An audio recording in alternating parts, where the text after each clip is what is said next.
بسم اللہ الرحمن الرحیم. پہلی دعا ہے مسافر گھر والوں کو دعا دے. استودعکم اللہ الذی لا تضیع ودائعہ. سنن ابن ماجہ. میں تمہیں اللہ کے سپرد کرتا ہوں جس کے پاس رکھی گئی امانتیں ضائع نہیں ہوتی. تھوڑی دیر کے لیے بھی جب آپ گھر سے نکلتے ہیں تو پیچھے والوں کی فکر کرتے ہیں. آپ کے بچے ہو سکتے ہیں، آپ کے پیرنٹس، آپ کے بہن بھائی، کوئی بھی چیز جس کے بارے میں آپ فکر مند ہو. تو جب بھی آپ گھر سے نکلیں اور سفر پر نکلیں تو گھر والوں کو کس کے سپرد کریں؟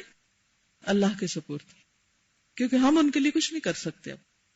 اور جو شخص اپنے معاملات اللہ کے سپرد کر دیتا ہے اللہ اس کے لیے کافی ہو جاتا ہے. ان چیزوں کی، ان لوگوں کی حفاظت یقیناً ہم ویسے نہیں کر سکتے جیسے ان کی حفاظت اللہ کرتا ہے. ہم وہاں سے غائب ہوتے ہیں، اللہ حاضر ہوتا ہے، عالم الغیب والشہادہ. وہ دیکھ رہا ہوتا ہے، وہ اس کی حفاظت میں ہوتے ہیں. اس کا فائدہ کیا ہوگا؟ جب آپ اپنے گھر والوں کو اللہ کے سپرد کریں گے، آپ اپنے جس کام کے لیے بھی نکل رہے ہیں اس کام میں یکسو ہو جائیں گے. اس کام کے اندر آپ کی پوری توجہ ہوگی، کیونکہ انسان جب مینٹلی ڈیوائیڈڈ ہوتا ہے، آدھا پیچھے اور آدھا آگے، تو اس شخص کا کام پھر کیسا کام ہوتا ہے؟ جس کام میں بھی یکسوئی نہیں ہوتی، جس کام کے اندر بھی انسان کا پورا دل دماغ حاضر نہیں ہوتا، چاہے وہ کوئی کلاس اٹینڈ کرنا ہو یا پھر وہ ایون چھوٹے موٹے گھر کے کام بھی ہوں، اگر آپ ذہنی طور پر حاضر نہیں تو آپ کا کام ایکسیلنس کے لیول پر نہیں ہو سکتا، بہترین نہیں ہو سکتا. اب آپ دیکھیے کہ یا تو یہ ہو سکتا ہے کہ آپ گھر ہی رہ جائیں پھر، یا یہ کہ گھر سے باہر ہوں کسی بھی کام کے لیے جب آپ کو ضرورت پڑے. اب جب آپ گھر سے باہر آ ہی گئے تو اب آپ گھر کے اندر تو کچھ نہیں کر سکتے، خواہ آپ کا دھیان وہاں رہے یا نہ رہے. تو بہتر نہیں کہ جہاں آپ ہیں آپ کا دھیان بھی وہی رہے.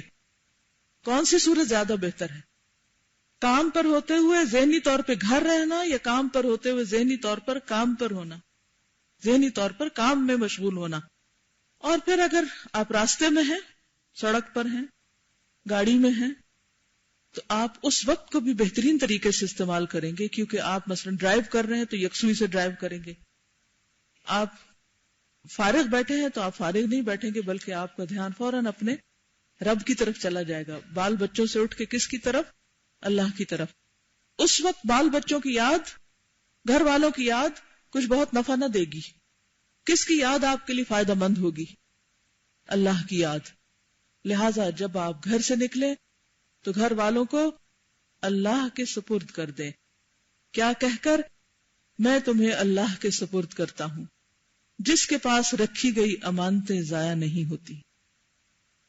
ایک دفعہ میرے پیچھے دہرائیے. استودعکم اللہ الذی لا تضیع ودائعہ.